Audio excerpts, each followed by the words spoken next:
আজকে আমি বানাবো সুজির দুধ পিঠে। তো আমি নিয়ে নিলাম 1 বাটি সুজি। আর সুজিটাকে একটু হালকা ভেজে নেব, বা সুজিটা এরকমই থাকবে। আর এখন দিয়ে দিলাম দুধ, দিয়ে দিলাম চিনি।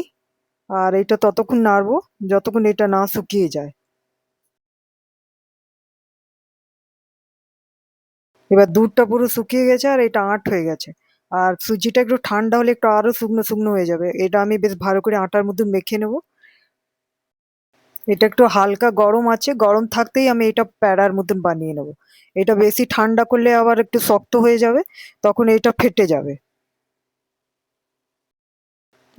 একদম এরকম থাকবে। আমি সব কটা বানিয়ে নিয়েছি।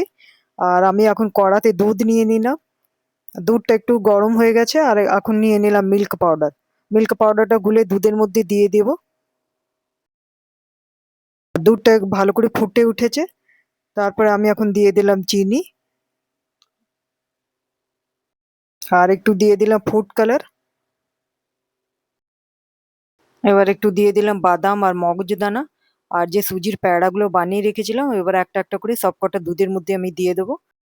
আর এই সুজির প্যাড়াগুলো ততক্ষণ ফুটবে দুধে যতক্ষণ এটা ভেসে উঠবে না। আর এটা এখন হয়ে গেছে, আমি গ্যাসের ফ্লেমটা পুরো বন্ধ করে দিলাম। রেসিপিটা ভালো লাগলে লাইক শেয়ার কমেন্ট করবেন। সবাই ভালো থাকবেন, সুস্থ থাকবেন। জয় গুরু।